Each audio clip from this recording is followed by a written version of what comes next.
So Anthony, again, I keep referencing the phone conversation that you and I had, but I mean, I learned a lot in the 20 minutes that we chatted. And so I asked you, I said, how long did it take you guys to do that album? You said a year.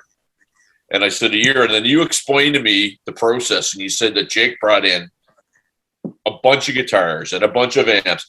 And you were talking about how it might take you a day to get a particular sound for just a verse or something like that. What was that process like? Was it frustrating as a producer? Was it interesting? Like, what was that like for you? Well, it was like I got stuck writing all the lyrics and the melodies for the album. So I would be in the studio all day by myself, and I would be writing lyrics and melodies. And then Jake would wake up probably at like 5 or 6 in the afternoon, like dinner time.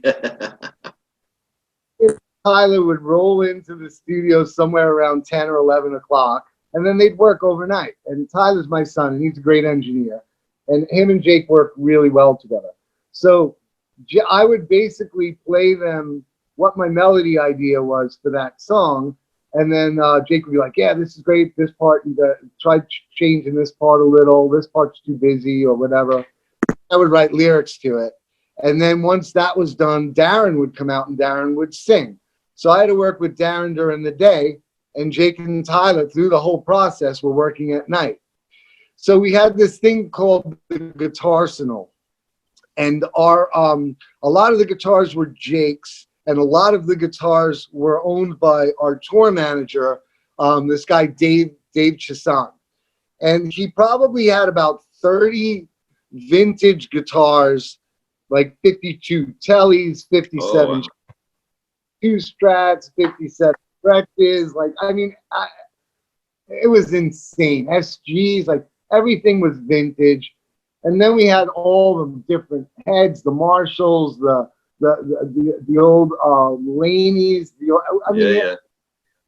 He had like 2 coffin flight cases full of the Jake Lee Magic custom-made collection of all his stomp boxes, and we had like 4 echoplexes that all sounded different, and like 3 Bensons that I can't think of, David Gilmour uses for his tape delays, And so what Jake would do is he'd approach a part in a song, and first they would try dial it in with what they would think, okay, maybe it's not the twin reverb, maybe it's the silver tone, or maybe it's playing through the Leslie, or whatever. They pick an amp.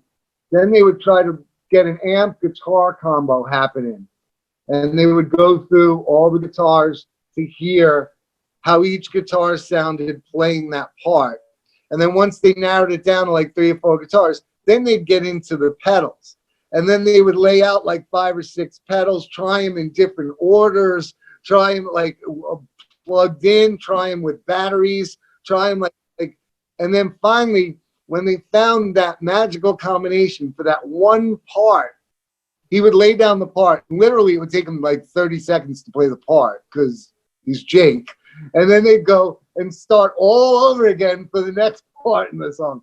And I mean, if you listen to Patina, it's not just like a stereo pair of rhythm guitars and then like a lead guitar over it. Like, there's so much, like, ear candy is the term people throw around. Like, if you listen to that album, like by the 5th or 6th time you listen to it, you start hearing little shit pop out that Jake layered, and that's where it really gets like, you really can understand why it took a year. Like, you start hearing this stuff going down.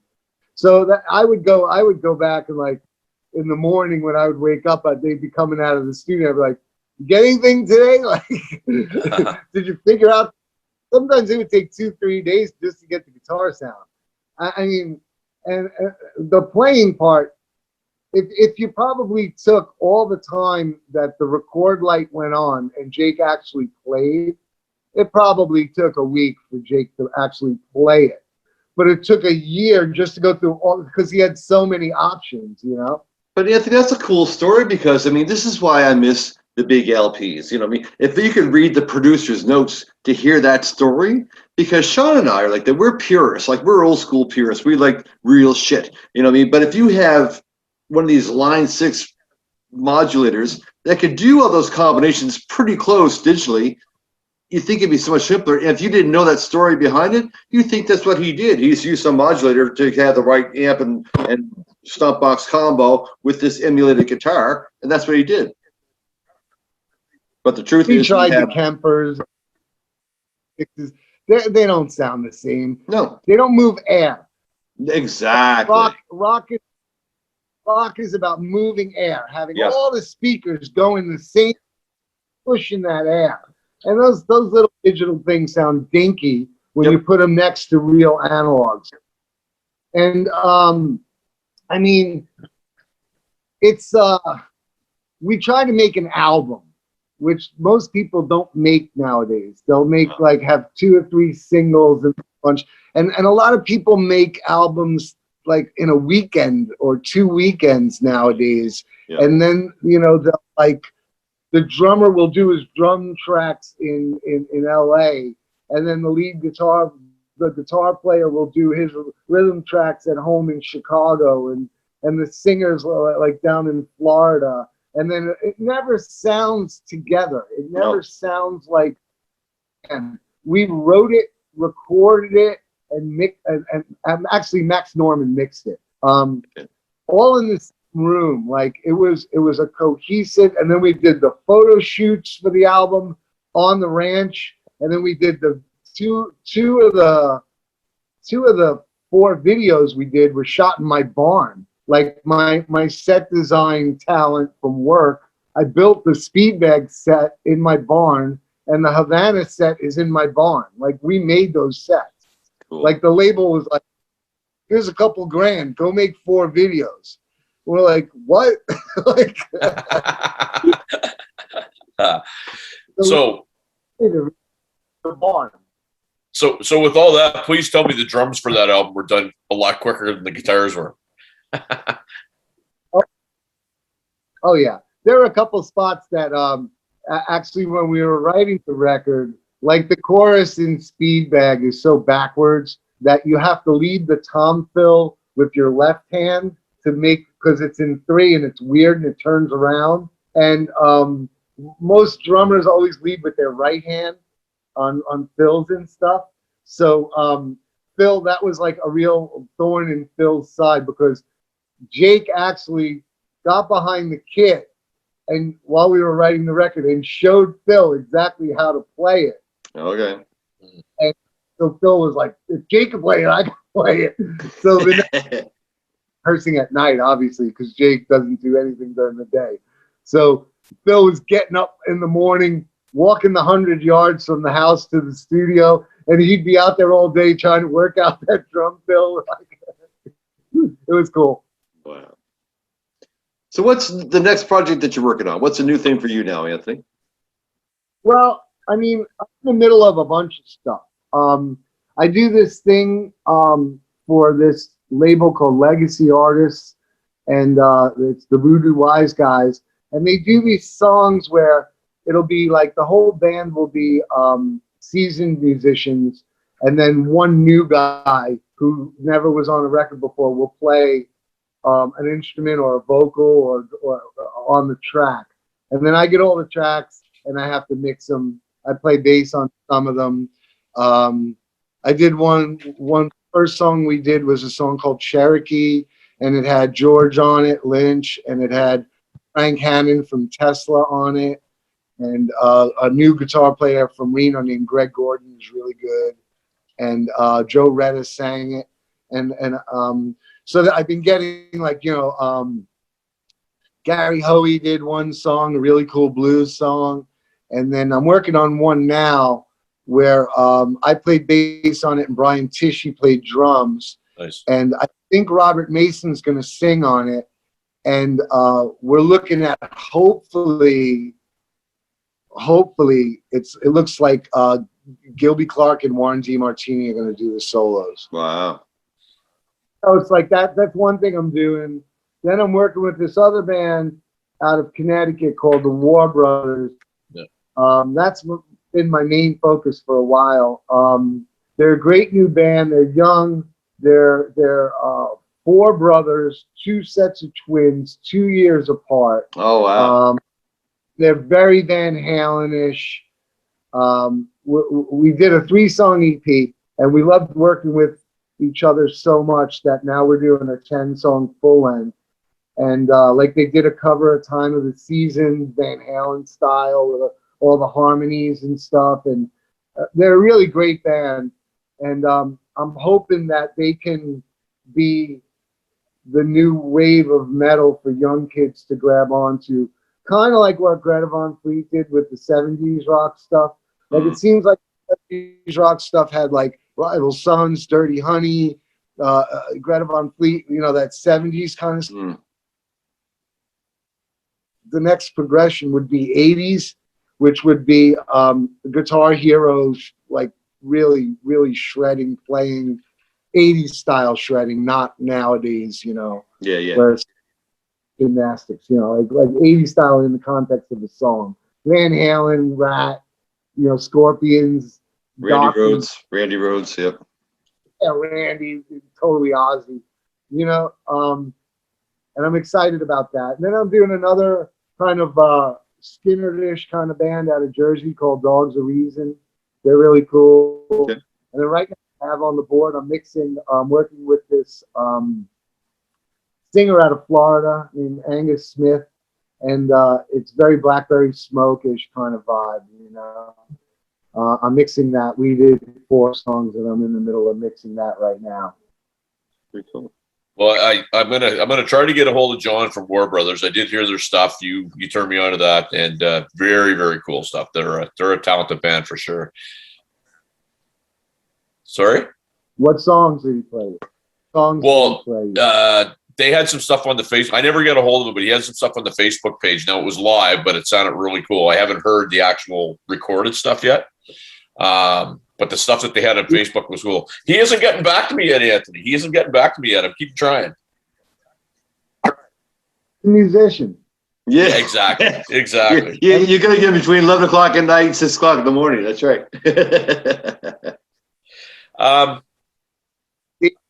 Serve Pro. Yeah, I do. So huge Kiss fan. You work with Ace. Tell me a little bit about that, because you know, yeah, you're already smiling. I mean, you know, living legend, the whole shoot, whatever you want to throw at it. Just talk about that for a little bit, because that was a great record. I miss Ace, and like a lot of my friends on Facebook are obviously Kiss fans from when I played with Ace, and they're all posting like clips and stuff from the Alice Cooper tour, and it kind of like, you know, it kind of hurts I'm not there. Like, I kind of wished I was on stage playing with him still, you know. But more power to him. He's playing great. He looks great, and you know, they're doing good, I guess. And yeah, I mean, it was great playing with him. I mean, I Amelie's record, I like probably, I think 60 to 70% of Anomaly I really like a lot. The other 30 I could do without, but whatever. That's fair. So how much gigging are you doing yourself now? And I want to ask another question now as bass player to bass player. What are you using for gear? What's your favorite guitar? I have not played bass since the last gig we did in Japan in 2019. Oh, come on. 2.5 years. I mean, I'll play recording stuff like I'll lay down tracks or whatever, but I haven't played live with a band in 2.5 years. Okay. So what's your actual play? I'm a P bass guy. Oh, okay. We own 3 basses. One is my black P bass that I play all the time. My other one is a Tressart P bass. It's a metal body, James Tressart. Copied my black P bass, like the neck and everything. He just copied it. And then I love Philip Kubicki X Factors with the drop D. I use them a lot. Yeah. I used to play them all the time live with Lynch. That was cool back in the day. Yeah. That's right. They had the little hip shot thing. And, Yeah, there's only one amp, is Ampeg SVT. And I mean, I have like a 69, a 70, and a 71 head, all old blue lines. And I use all the old Birch cabinets, the Birch 8x10s, the flatbacks. And live when I tour, I pop out the CTS original speakers and I put in the Eminence. Because the Eminence kind of break up a little and I kind of like that live. right. And then in the studio, the CTSs stay a little more cleaner and pure, and I like that for tracking. Didn't you say you had 615s? Is that what you used earlier? In Lynch Mob, Oh, okay. well, Red Dragon Cartel doesn't play arenas. I used 3 8x10 Red Dragon Cartel. Yeah. When I was Mob, I had 9 8x10s on their. They would sit on their sides, 3 across, 3 high, and then I had the Ampeg used to make a single 15 cabinet, and 2 of them would be the width of the height of 1 8x10. So with 3 8x10s under them. Now we use fucking in-ear mixes. It's like, oh, what a waste. Never done a gig with in-ears. I like air. First of all, I don't trust putting anything close to my eardrum that somebody I don't know is controlling. And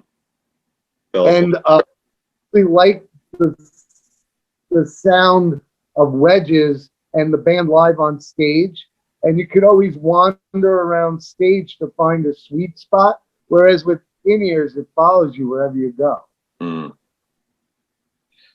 So Anthony, when we were texting the other day and we were talking back and forth, and you said you're looking for clients. You want that studio to be busy. You're looking for people to record with you. How are people going to find you? Any day in the studio is a great day. I mean, ask any. It's like fishing, right? You never have a bad day fishing.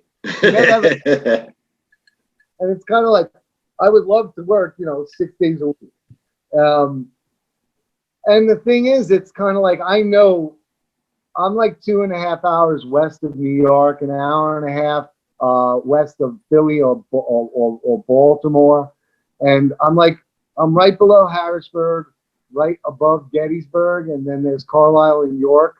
So I'm in the middle of 4 kind of active cities.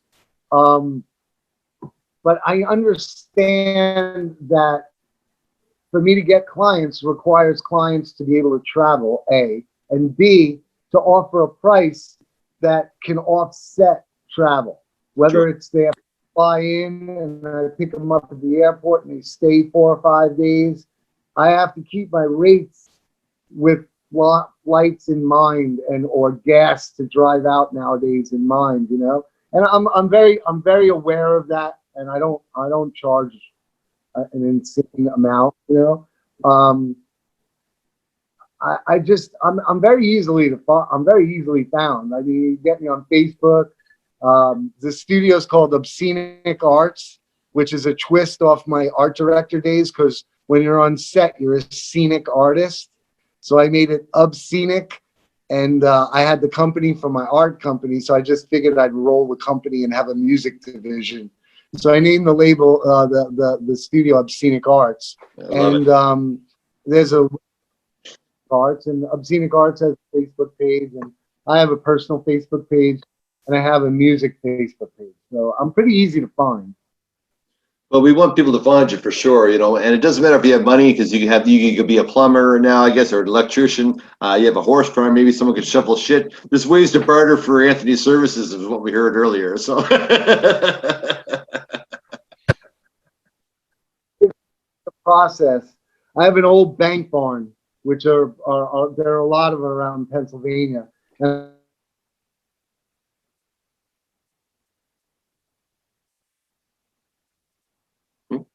Oh, there he is. there is. There he is. okay, so I have a bank barn. The bank barn is 100 by 125 with 40-foot ceilings. So I've been by myself.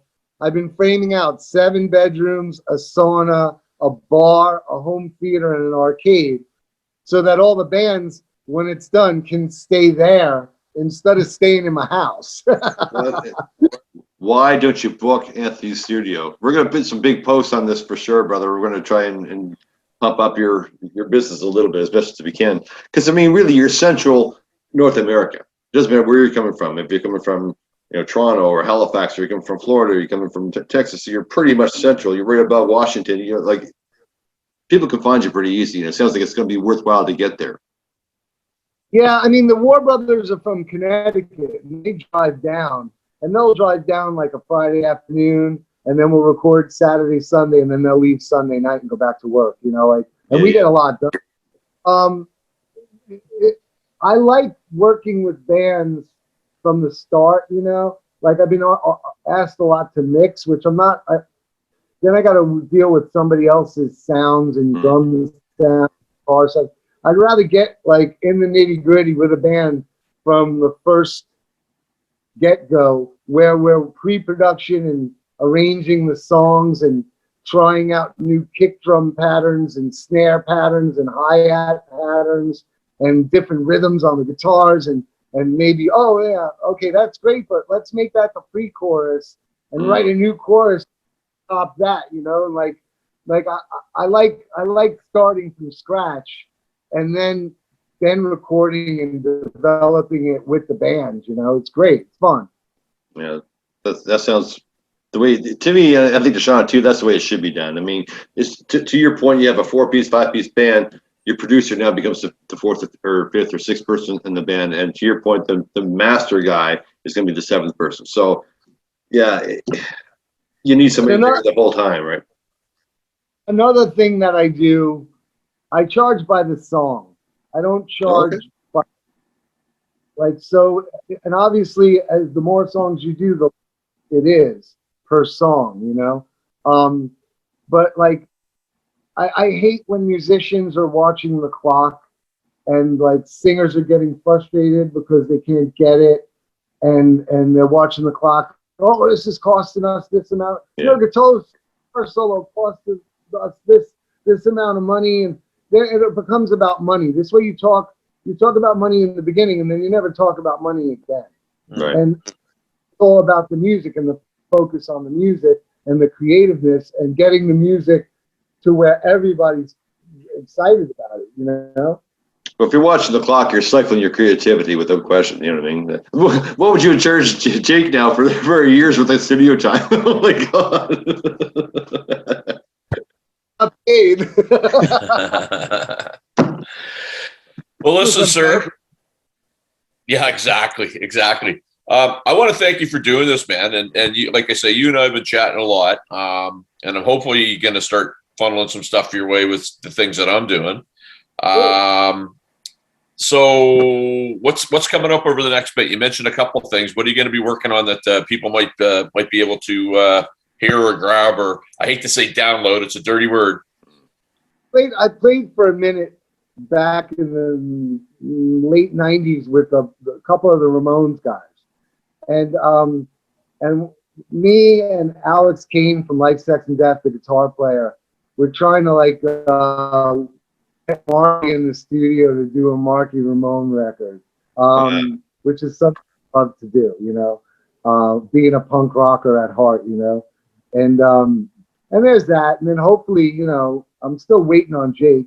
Maybe Jake one day will pick up the phone and go, I'm on my way, pick me up at the airport, we can start writing or for a tour or something, and then I'm just doing those other bands I talked about, Right on. All right.